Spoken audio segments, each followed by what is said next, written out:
Bill O'Reilly was a staple of the Fox News network in the 90s and into the 2000s. Had one of the most popular shows on the channel called The O'Reilly Factor. And back when I was a Fox News Christian, I was a right-wing conservative evangelical Christian. I would nightly tune in to Bill O'Reilly. Well, he left the network or was let go after a big blow-up over sexual harassment and misconduct allegations and a payoff, etc. And now he is broadcasting his own show on his own terms. I think it's just called Bill O'Reilly or The Bill O'Reilly Show. And Bill, one of his big things is, the decline of religion or the belief in God in the United States is a net negative. It's actually bringing us to, if not a point of moral chaos, certainly moral decay. And to talk about that, he invited on his show a friend of mine who is a sociologist, Phil Zuckerman, who joins me today. Phil, thanks for coming, man. Hi, Seth. Good to see you. Thanks for having me. So you are a sociologist. What does that even mean? What does a sociologist do, and where do you do sociology? Yeah, so I'm a professor of sociology and secular studies at the Claremont Colleges in Southern California.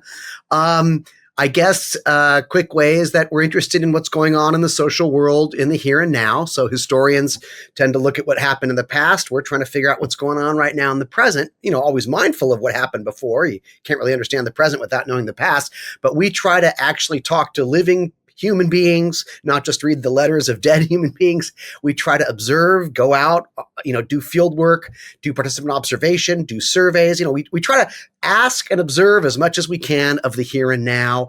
And we're very mindful of things like societal health, societal well-being. How do you measure that? What kind of data can you generate? So we're trying to be empirical in our assertions, and we try to have the best evidence available.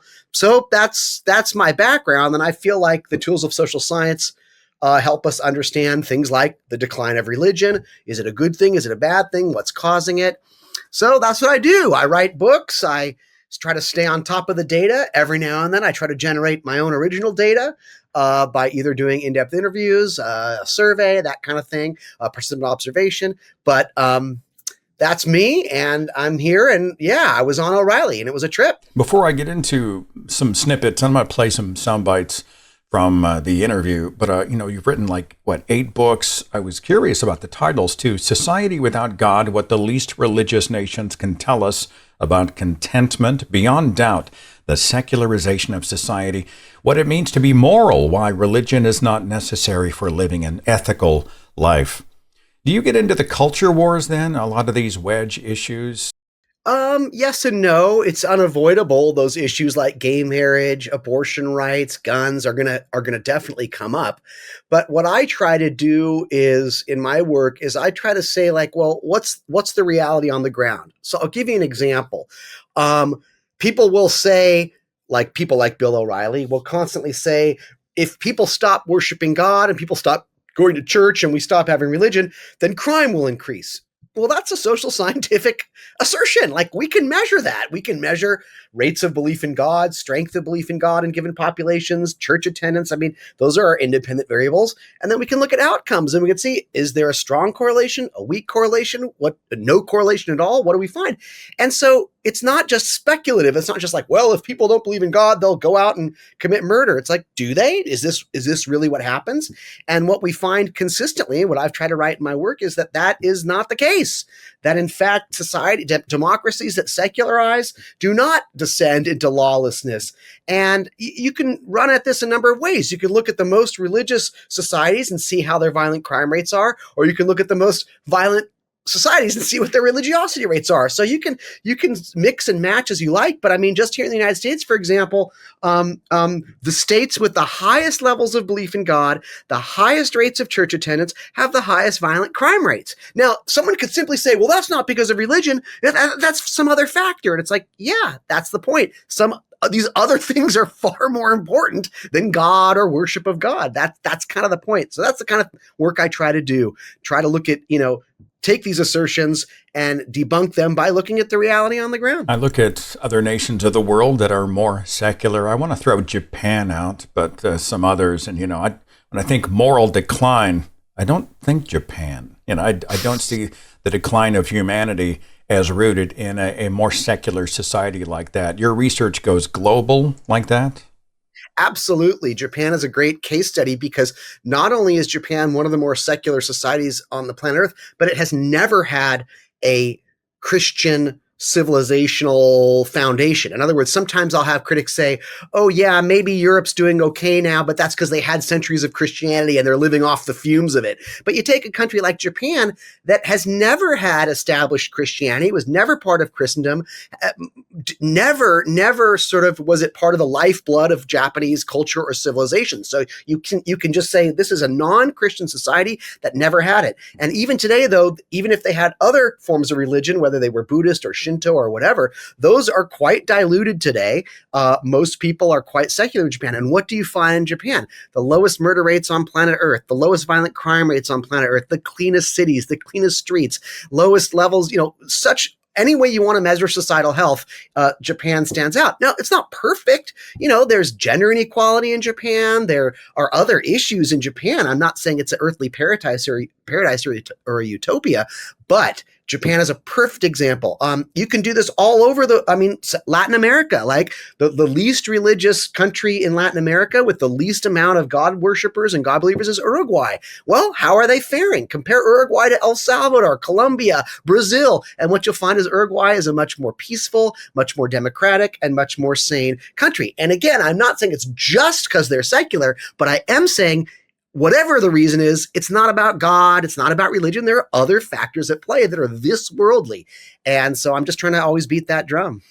It was interesting when I was watching Bill O'Reilly talk about his faith. When he mentioned Catholicism, I didn't hear real commitment or conviction.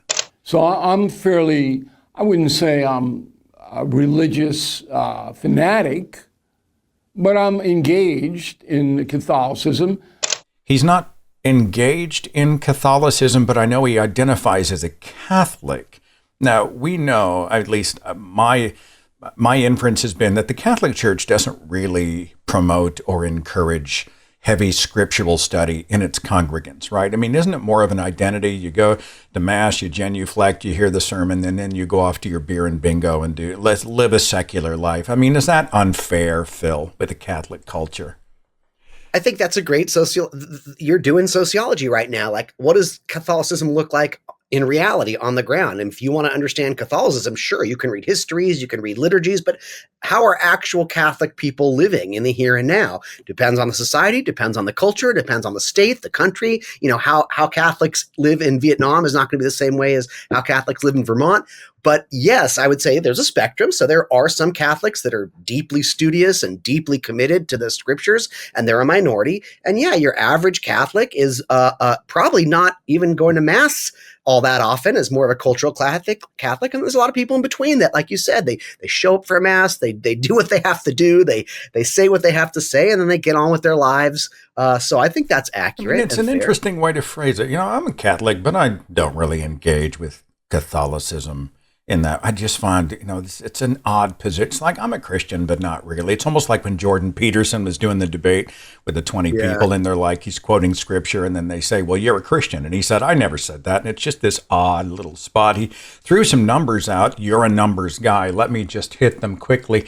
Bill O'Reilly talking about 11 years ago, 66% of Americans said that religion was an important part of their daily lives. Today, 49%.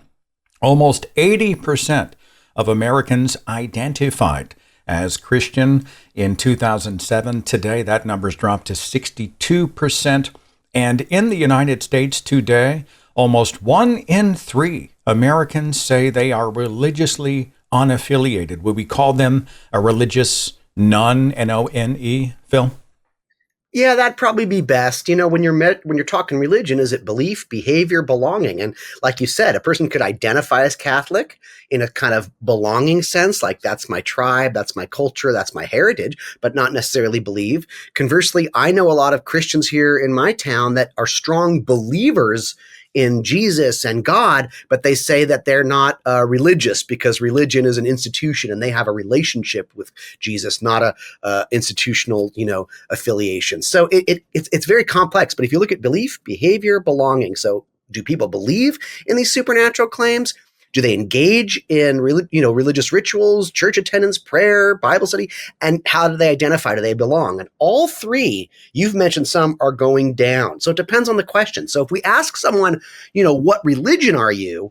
And they say, I'm not any religion. Yeah, we would call them an NONE. It doesn't tell us, they might secretly believe in their heart. But they don't want to identify with a religion. But you can ask directly, do you believe in God? Or how strong do you believe in God? With absolute certainty, I believe in God every other day, or I'm not sure, or I definitely don't believe. So you can ask about belief, you can ask about behaviors like church attendance, or you can ask about belonging. And it sort of just depends which one but what I can tell you is on all three Bs, the three Bs, the rates are going down, down, down in not just the United States, but in most countries. Not all, there are some exceptions, but in most countries, you see the same trajectory. I was going to ask how accurate his numbers were. I mean, was he close according to the data that you've seen? Oh, yeah. And I feel like he even picked, I think he cited Gallup, and I forget the other one he cited, but those were even pretty mild. I mean, if I knew, there's other statistics. I'm just saying, in the book Beyond Doubt, my latest book, we lay out all the numbers out there for not just the United States, but globally. I'm going to be that guy. There was that line, there are lies, damn lies, and statistics. So I'm going to play devil's advocate and say, oh, yeah, you can go poll anybody. That's a small sample. How do you know? Where were you polled, et cetera? When someone comes to you, I mean, how do you correlate? How do you gather data and then verify the data? Great question. Surveys are notoriously unreliable. They're blunt tools. There's a lot of problems. Who are you going to ask? Is it a convenient sample? Is it a random sample? Who are these people who would be willing to do the survey? What's your response rate? Meaning if you ask people to do it, how many people actually respond? And if your response rate's low, then those people actually are not representative of most people. There's something odd about them. So yeah, there's a lot of problems with surveys.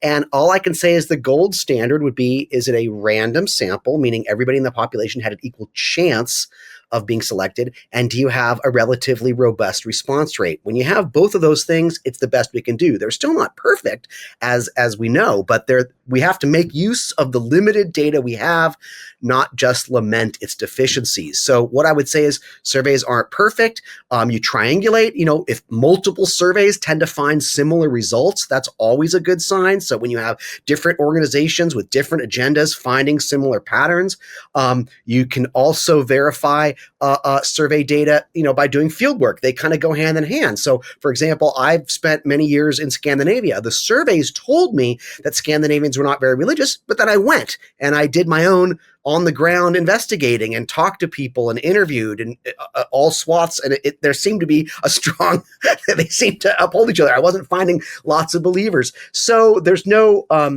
if it's not a convenient, if it's a convenient sample, it's worthless. If the response rate is very low, it's worthless. But we tend to try and stick to the best that we have out there. A lot of new surveys are using panels as well, where they're getting randomly selected individuals that agree. So I'm actually not at the highest level of that.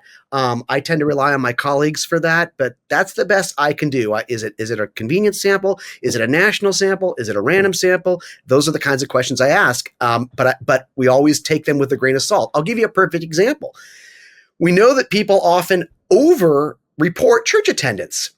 How do we know this? Well, some sociologists in a particular city in the Midwest, what they did was they started asking people, how often do you attend church weekly? And they got a rough sense of how many people said they were going weekly. Then they went to every church in the county consistently and counted cars in the parking lot. And they said, is this possible? We know the population of this town. We know, how many people per house. We'll have the census data on who lives where and their ages and whatnot. And we're going to count cars. Is it possible that this many people? And what they found was no, it's just impossible. They're not walking. And if they're driving, so we know that people are over-reporting how often they go to church because it's socially desirable in that part of the world to say, yes, I'm a church attender. It's associated with being moral. So there's different techniques we can use. I can give you another one. I don't want to go on and Go on a ahead. methods Go ahead. quest. Well, okay. So a colleague, Professor Gervais, who's a social psychologist, on the God belief question, right? How do you get people to honestly answer if they believe in God or not? Because there's a stigma for saying you don't. So they've devised these ways where let's see if I can say this simply. You get some people, preferably a random sample of people willing to do this, and you give them 10 statements, and you say, please say, how many of these would you say yes? And these are 10 random statements, like, I am a vegetarian, I believe in God, I masturbate, I'm a Republican, I like football, whatever it is. And you ask them, just say, how many of these would you say yes to? But you don't have to say yes to specific ones. You just say, like, of these 10, I'm going to say yes to 4 of them, and the researcher won't know. That increases validity because someone might be willing to be like, I actually don't believe in God, but I'm not being asked to specifically answer that. Another way you can do it is you can ask the same questions, and in one case, insert the God question, and in the other one, not have it in there. And then you ask the same people, the same battery. And if the response rate of like how many yeses shifts, and the only one you changed was the God question, then you know if they're being honest about their belief in God or not. So these are some of the tools we have. Like I said, it's a soft science. We can't isolate isotopes in little beakers and add flame and watch what they do, but we do the best we can. This is how my brain works, Phil. It's like someone who goes and wants to buy condoms at the store, but they don't want to just buy condoms, so they throw in like, paper plates and bananas and shit like that. Then it might hide the contraceptive purchase. This is just how the machine of my brain works. Bill O'Reilly, quite alarmed about the decline of religion, and he asked you a specific question about how and why it's happening. If there's one thing you had to point to, Doctor, that has made religion on the decline in this country, what would it be? Well, it's interesting because the producer spoke to me beforehand and said, how would you answer this? And I wrote out like 8 explanations. And I said, these are the ones I would cite, like at least 8 of these explanations. But Bill, when he had me on the air, said, 1. And I suddenly had to be like, what's a cool one I can talk about? I talked about the influence of the internet. I'm not necessarily sure that would be number 1 for me, but I knew it would make for good TV or good back and forth conversation. So I can unpack that one and talk about the others too. Should I? Yeah, I mean, we can talk about whatever. You have all the bandwidth here that you want, but I did notice when you were talking about the connection factor of people who had doubts and questions who before would have had to drive to the library. Who's going to do that? But now they can go and Google something that the pastor has claimed and see what the research says. And Bill seemed to distill that down to, well, if you're an atheist now, you can go online and find other atheists. Therefore, there are more atheists. So it's easier to be an atheist because you have other atheist pals on social media. So we'll start there. We deal with averages and correlations in the social sciences. It's rarely, if ever, never absolute. But we see that there's this correlation that populations that spend, the more members of a population that have access to the internet and the more time they spend online, we also see a decrease in religiosity. Now, it could be spurious. It could be like they're all both being caused by people eating more bananas or something. But when we see these kinds of robust correlations, we try to understand what's going on. And it seems to work in various levels. But the one so on number 1, the fact of the matter is there was a famous sociologist named Peter Berger, and he talked about plausibility structures. And that was simply a fancy way of saying, what kind of beliefs do we believe because they just feel plausible? And what makes them feel plausible? Everybody else believes them. We haven't tested it ourselves, but if everybody kind of has this belief, it has a taken for granted quality to it. Religion tends to have that in many parts of the world. Like if everybody believes it, your parents, your uncles, your teachers, you sort of take it for granted. Like, of course, there has to be a God. I mean, we're saying I pledge allegiance, one nation under God every day. And so if you start to doubt and you're the only one, it's a very hard talk about social psychology. They do experiments. Perhaps you've seen these where they get a bunch of people in a room and they're showed like 3 lines and they say like, which is the biggest line? And most of the people, all the people except one are part of the study. And they'll say, oh, I think it's line B. And you see the person who's not one of the actors, and he'll be like, he sees that it's the other line that's clearly longer, but everybody is saying B. They start to panic. They're like, do I go along with the crowd? Like, do I believe my own eyes? And what you'll find is people will often go with the herd. So this is the same we see the same pattern with secularity and secularism. When I was a teenager, if I was in a speaking in tongues community in some part of a Pentecostal neighborhood, and everybody expected you to speak in tongues, and it was a sign that the Holy Spirit was inside of you, you went and you either faked it or you convinced yourself it was true. But if you were like, I did it, but I didn't really feel the Holy Spirit, I just did it, you lived alone with that. You didn't necessarily, maybe you found a friend at the cafeteria that shared it with you, maybe not. But when you go online, you can immediately connect with people who also doubt the speaking of tongues, who also faked it till they made it. And suddenly you're talking to 10, 15, 50 people, and you start sharing your experiences, your ideas, and that creates plausibility. And it actually creates, it's not just social support, but it's actually worldview support. And there's just no question that the internet has enabled people with minority viewpoints on this issue, minority being agnostic, humanist, atheist, to find each other, connect with each other, meet with each other, and that has increased their numbers. It's just made people feel more comfortable. The other point about the internet that I was trying to make was there's been studies on clergy that have lost their faith. Linda LaScala has pioneered this, as well as others, Alex Zamozinski. And what they did was they talked to pastors who lost their faith, like clergy members, rabbis, priests, preachers, and almost to a T, they said how decisive the internet was, that they started looking stuff up because they wanted to prepare another sermon and they wanted to look at something up. And in their research, they started seeing skeptical viewpoints, how the Gospels are plagiarized forgeries, how there's no evidence for this, how there's no, and they found themselves learning to doubt by doing actual research that they were finding easily online on the internet. And then the third thing I think the internet does is it makes religion a little bit quaint. I mean, when you're on the social media and you're on I'm not on social media, so I'm not going to list all the different social medias. I'm sure you know what they all are. And you're looking at, and you're shopping constantly, and you're being entertained constantly, and you're looking at porn all the time. Like, all this stuff is bombarding you. Religion, I think, is having a hard time competing with all that the internet offers. So those are some of the factors I talked about on the Bill O'Reilly show. There are other factors as well, such as populations become more educated, they tend to be less religious. As more women go into the paid labor force, religion tends to go down in the family for various reasons we can unpack. There's been a strong reaction against the religious right and the success of the religious right. Moderate Christians who were middle of the road don't want to associate with Christianity anymore because they're so reacting against the viciousness of the religious right and Christian nationalism.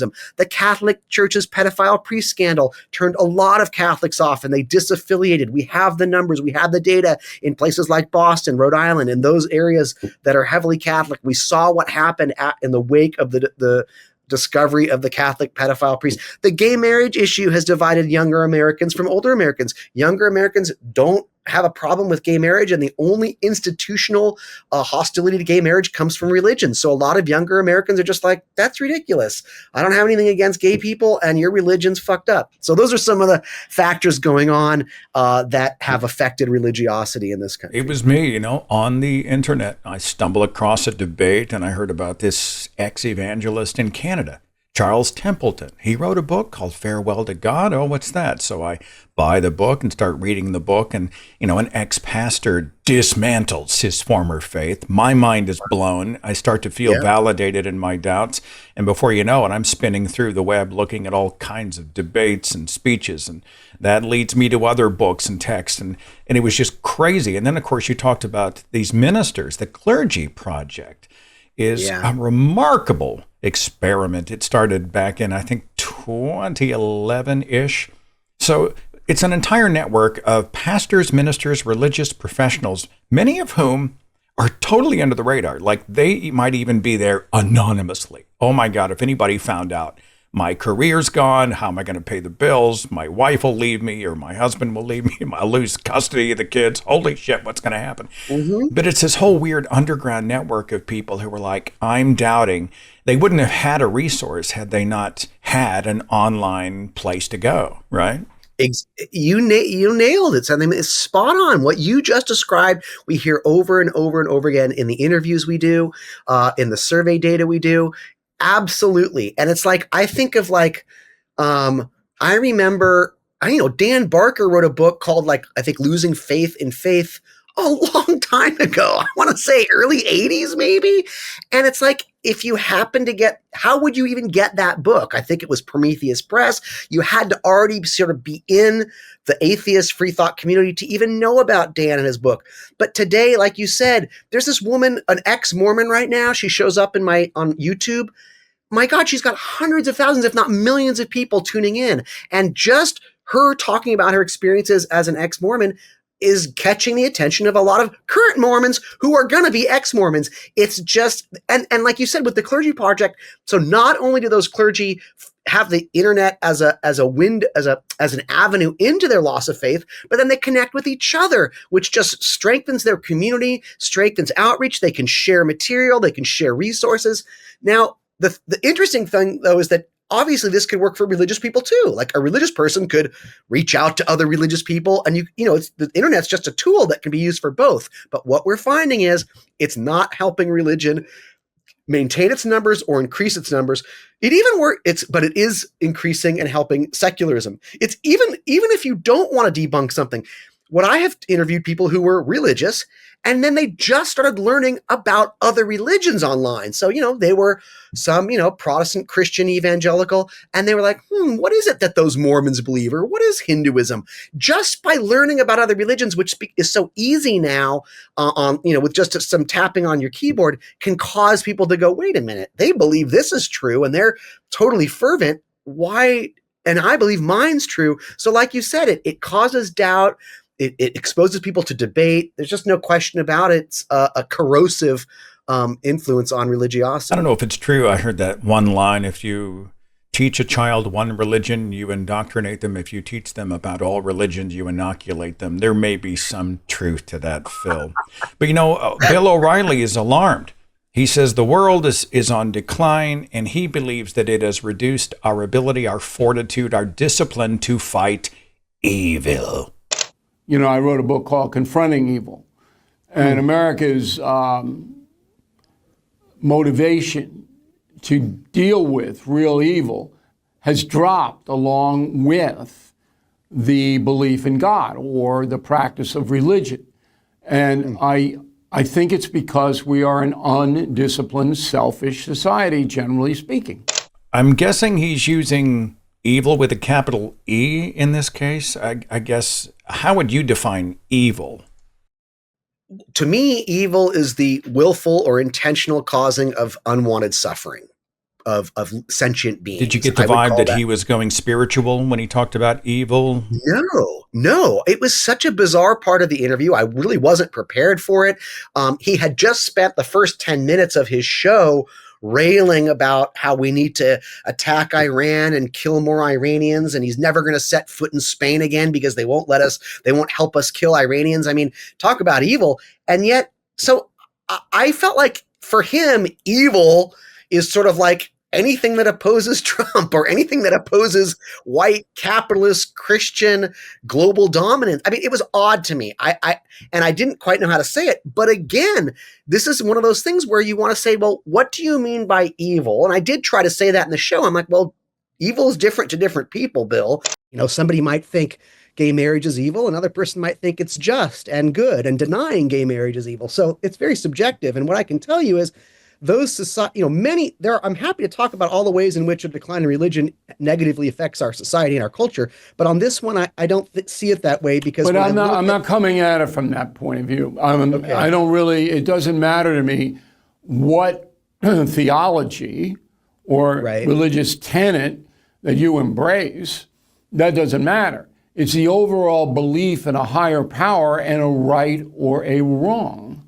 And again, what you'll find is actually secular humanists do a lot better in terms of alleviating unwanted suffering than strongly religious people do. And I tried to give an example from Israel, and that kind of derailed things.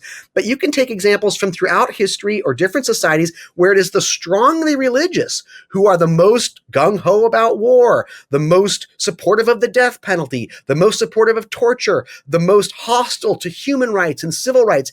And you'll find that secular humanist people the world over tend to be the least tribalistic, the least militaristic, the most supportive of women's rights, human rights, children's rights, et cetera, animal rights. So for me, my understanding of evil is like, let's decrease suffering. That's pretty much where I go. But for Bill, it seemed to sort of be like, whatever enemy of the United States, they must be evil. And sometimes that's true, and sometimes it's not true. So he didn't say the word Zionist, but I did get a Zionist vibe off of him, like Israel at all costs, doing the chosen people, doing battle against Hamas. And it's sticky because he brought up the very real problem of bigotry against Jewish people, anti-Semitism, which is epidemic, and it's a cancer, and it's horrible. But I think he believes that any criticism of Israel or Netanyahu's tactics against Hamas, Gaza, etc., is somehow an attack on the Jews. I don't know. I may be just inferring that, but it's the vibe I got, Phil. So it's totally bizarre. I just saw yesterday statistics on how different religious groups supporting Israel or not, and evangelical Christians are far more supportive of Netanyahu specifically and Israel's policies than American Jews are. So yes, it's a really weird time to be a Jew right now, as I'm experiencing. I feel like on the right, you have some people that are supportive of Jews, but in a weird posturing sense. It's like, because it's furthering their anti-DEI agenda or something. But there's also a lot of right wingers who are, Candace Owens talking about the synagogue of Satan. And it's the old Henry Ford, Jews are running everything. And you get that on the right. And then on the left, you get people who are just like, Jews aren't really persecuted people. They're actually the ultimate colonizers, and they're evil, and Zionism's the ultimate evil. I try to find a middle path where it's like, let's not hate on Jews. Let's be critical of Israel's violation of human rights and occupation of occupied Palestine. But I find it blurs, and it's just so bizarre. So I find right wingers who are supportive of Israel and Jews, but for odd reasons. And I find right wingers who are hostile to Jews, and hostile to Israel for the wrong reasons. And I find that on the left as well. It's a really strange time to be Jewish, and it's not very fun, but so it goes. Oh, I mean, the comment sections are crazy. I mean, we see a lot of that, the Illuminati, the cabal, the deep state of the Jews who've come and taken over all of our institutions, and they're like a shadow organization. I don't know if that's a riff on Marjorie Taylor Greene and the Jewish space laser setting fires for the liberal agenda. I mean, it's crazy, Phil, right? It's scary, and it's Jew hatred is a light sleeper, and so I always thought growing up, okay, after the Holocaust, well, that's it. Everybody saw that this is not cool, but it seems to be percolating up again, and Israel. Some days I'm glad there's, sometimes I'm like, thank goodness there's a place on this planet Earth where Jews have an army and can defend themselves. And I'm happy and proud that there's a Jewish state. And other times I'm like, oh man, this country is fucking up. It's destroying the Palestinian people. It's acting immorally. It's creating chaos. I just wish people could separate individual Jewish actors from all the Jews. And I wish people could separate, criticisms of Israel are not necessarily criticisms of the Jewish people. Sometimes they are, and sometimes they're not. It's nuanced. But what I can tell you is that secular people are the least of my worries. In other words, it's the strongly religious that scare me on the anti-Semitism issue or the Israel wrong or right issue, where it's secular humanists that I think take a more reasonable approach. They believe in a two-state solution. Let Israelis and Jews have a homeland. Let Palestinians have a homeland. Let's work together. And that's where we have to put our hope. And that's where I put my hope. I've got to go back to my old days when I was a Rush Limbaugh listener. I mean, Phil, this is a confession. I mean, I was that guy, and I would start the drive home feeling pretty balanced. And by the time the 20-minute monologue was over, I was like, this country's going to hell in a handbasket and blah, blah, blah. And a lot of what Rush, who, for those who were listening, who may not be aware, he was a huge right-wing radio talk show host who had the most popular show in the country. It was a phenomenon, spawned a bunch of imitators, and he was a brand. And he used to just wail about them secular humanists, and he would say it that way. Those secular humanists. It was a pejorative, it was an insult. They've come to delude us. And so when you're out there talking about secular humanism, that's the vibe I got from Bill O'Reilly. It's, secular humanism is now deluding us. Can you define what a secular humanist even is? To me, a secular humanist is someone who tries to make the world a better place in the here and now using natural means and not relying on anything supernatural. So you're secular because you don't rely on or believe in anything supernatural, be it gods or fairies, and you're a humanist because you're trying to alleviate suffering and make the world a better place. And this is, again, one of those examples where, like, democracy, it's not in any religion. It's not no profit talked about government by the consent of the governed. It's a strictly secular humanist belief, ideal, and institution. Democracy, the very foundation of this country and all healthy, sane countries where people can govern themselves. That's pure secular humanism. It doesn't go to the Bible, the Quran, the Upanishads. You cannot build the case for democracy. It doesn't even exist. All the prophets just assume that kings and emperors are the natural state of being. And so there's an example where people like Bill O'Reilly, who like this country's going to hell in a handbasket, it's like, what do you think created all the rights we enjoy?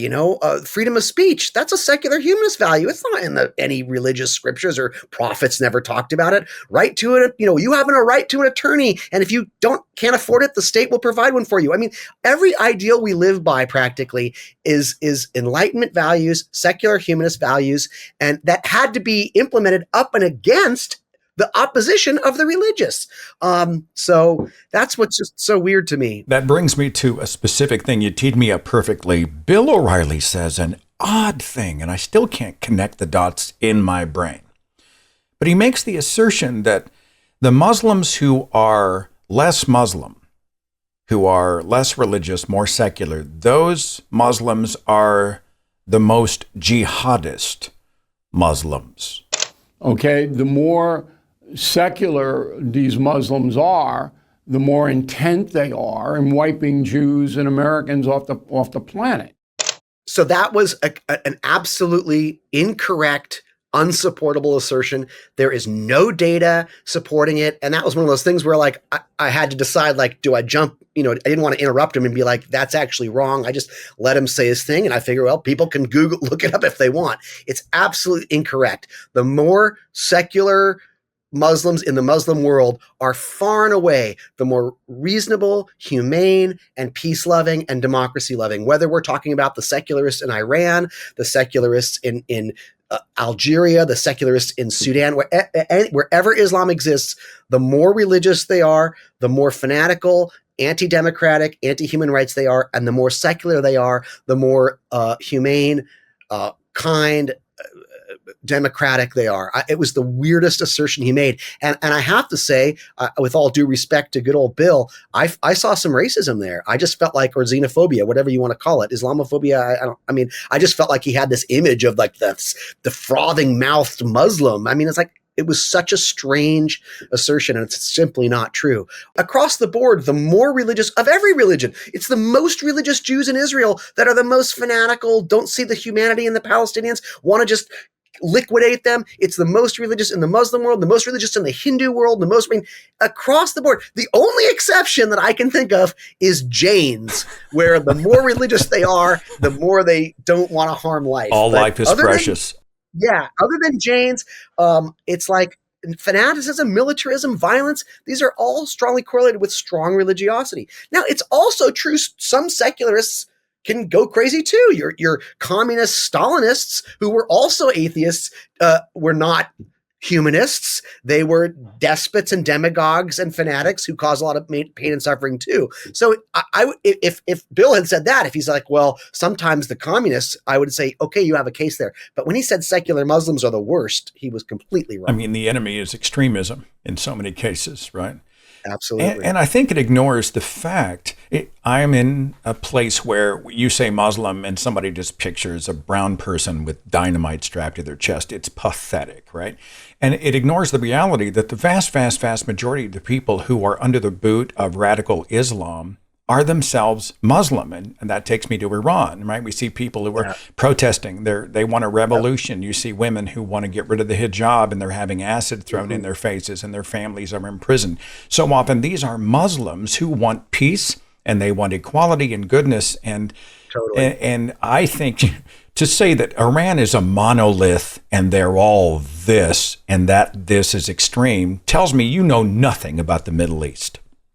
Not only that, but I've seen data that suggests Iran is actually the most secular nation in the Islamic world, meaning that prior to the Ayatollah takeover and the fanatic revolution of 1979, you had a huge chunk of Iran that was extremely secular, pro-democracy, modern, and in fact, the biggest fight against the dictator Shah came from Marxists, but it was the Islamic fundamentalists that hijacked that movement and ended up taking over. So it's a great irony that people like Bill O'Reilly are like, oh, Iran is this horrible, the regime is horrible, and it's most horrible to its own people. And in fact, in Iran, you have millions and millions of secular humanists who don't want to live in a theocracy, who don't even believe in Islam, but they are under its boot they suffer, like you said, more than any of us. So for Trump to say, like, I'm going to, annihilate Iran, basically he's saying he would kill all these people that are our allies, our philosophical and political allies. I'm going to go and slaughter the victims is just something I never thought I would see an American leader of any stripe say. Let me come back to this quickly. What do you say to the claim that religion and religious people are more charitable? Statistically, they give more to charity. Is that true? It depends where. Are you talking in Malawi or are you talking in the United States? So it's going to be different from different societies. In the United States, I would say on average, yes, it is true, but not as significantly as people think. And it's true for various reasons. So for example, what we know is that people who are embedded in religious communities tend to be more charitable with money and time than people who are not embedded in religious communities. So it's the communal aspect that does it, not the belief. So a believer in God who stays at home and never goes to church is not as charitable. Conversely, an atheist who is a member of some kind of, maybe they go with their wife to church, they are going to be more charitable. It's the institutional aspect of religion in the United States today that does increase charitable. And that's because there's more opportunities. If you go to church every week and there's always somebody saying, hey, we're doing a food drive. Hey, there's going to be a blood drive. I mean, it's just structured into the weekly. And so you're more likely to say, oh, okay. There's just no question about that. On the other hand, it's not as strong of a core. Oh, and secular humanists that are part of secular humanist communities, they're more charitable as well. They equal or even outperform the religious. So it's the communal aspect that tends to increase giving, donating of time and energy. So there is some truth to that. I think that being religiously embedded has a lot of advantages, that being one of them. On the other hand, I always point out, the more secular you are, the more likely you are to want to pay your taxes to do that work instead of relying on individuals to reach into their pocket and donate to it. You'd rather solve homelessness at the structural institutional level than just rely on the goodwill of people donating here and there on Sundays. So secular humanists are much more interested in solving problems at a societal level rather than relying on personal individual charity. And the results are better. So we see that those democratic nations that have instituted better social policies have lower rates of homelessness, hunger, and all those things. They do a better job of addressing those societal ills than societies like ours, which more heavily rely on the donations of good-willed people. What's that line? I want to say it was Madeleine Mary O'Hare who said, 2 hands working are more valuable than 1,000 hands clasped in prayer. I mean, if you don't believe that God's going to mop up or that we're going to a better place, then this is our only place. We got to fix it ourselves kind of deal. I agree.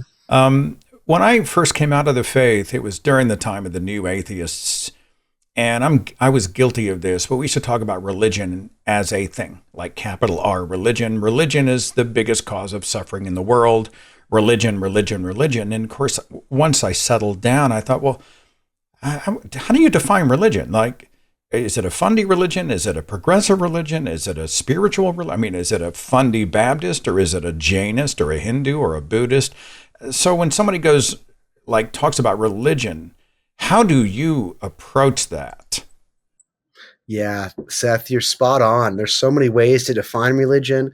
There's so many aspects to religion. It's such a diverse And I got to phenomenon. jump in if I can. I guess I have to throw this out. I'm going to make you answer, beg you to answer the question. Is there a context where religion is a net benefit to people? Is religion a good thing in non-fundy incarnations? Absolutely. There's plenty of evidence that people that are religious, and as particularly people that are religiously involved in a religious community, experience all kinds of benefits, from better health to better marriages. Their children do better in school. There's all what we call social capital, like the ability to rely on others when you need help. So you don't just rely on your own, bank account, but like when shit happens, are there people there who step up and deliver lasagnas to you when you can't cook, who take your kids to school if you can't walk? I mean, so there's no question that in the United States, again, it depends on what society you're talking about. In these days and times, being religious has many, many, many, many, many benefits, even psychological benefits, just helping with addiction, helping with calming oneself with anxiety. I mean, there's so many ways it does help people's lives and could be seen as a net positive, for sure. But if I'm going to be Bill O'Reilly, now I'm thinking, okay, well, you do need religion and God to improve your life. So that's the key word there is need. The key word there is need. So what I'm willing to say, for many people in many circumstances, faith in God helps them. But do they need it? Maybe some do, but many don't need it. And there are many other ways to get those things outside of faith in a supernatural deity. So education has many payoffs. Every time you spent praying, if you spent studying or working towards a degree or working towards some kind of certification. I mean, you could say the same thing about education. You could say the same thing about strong families. You could say the same thing about meditating.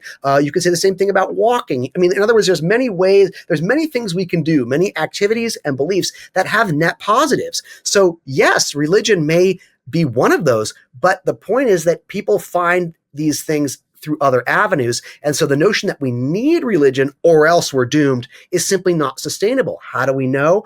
Because we see so many societies today where more and more people are not religious, yet they still find those things, ways of coping with suffering, how to alleviate poverty, how to reduce crime in natural, this worldly ways. In fact, and they do a better job. So I would say, yeah, if you live in a country that doesn't have good healthcare, doesn't have good housing, is very corrupt, maybe religion's the best thing you can find to give you comfort and solace in the dark of the night. But you don't need it. There are other things that can provide that. It just takes the effort to address in other ways. So we could pull God out of the equation. Human beings are doing all the work anyway, but Exactly. That's what the data shows. Now, again, on a case-by-case basis, if you show me an individual who's suffering and they find solace in God, if I take that away, they're probably going to suffer even more. But what I'm saying is there are this worldly natural ways to address that suffering that are actually going to be more effective. But if they don't have those, then yes, by all means, clutch your deity. I mean, if that's all you've got. But I think there are many ways we can address the suffering in more practical ways than just relying on God or prayer. I'm reminded of the conversation about if they've lost a child in a car accident and they are praying God, leaning on the God belief, and they have a belief that maybe they'll be reunited. I think the humanistic thing to do, the compassionate thing to do, is not to walk into their living room and say, well, there is no heaven and there is no God or there's no evidence. The humanist in me Absolutely. has to approach that in a much different way. Right. Absolutely. Absolutely. I'll give you an example of what I'm trying to say. When my wife had a terrible stroke 6 years ago, I was in the hospital a lot with people who had brain injuries. And I remember seeing this boy who had been in a swimming pool and had been deprived of oxygen and basically almost died, but didn't. So they pulled him out, but much of his brain had died. So he couldn't talk. He couldn't understand. He couldn't walk. He couldn't eat. He couldn't move. He was just basically what we call a vegetable, but was alive, like his heart was beating. There was some activity in his body. So he had to be fed through a feeding tube. And I would see his mom sitting with him every day, 14-year-old kid, just sitting like this, no hope whatsoever. She definitely laid on her face. She thanked God he was alive. I mean, she expressed this all the time to me. So in that case, I'm so glad she has God and Jesus or her belief in it to help her through this horrible, worst suffering you could ever imagine of your child.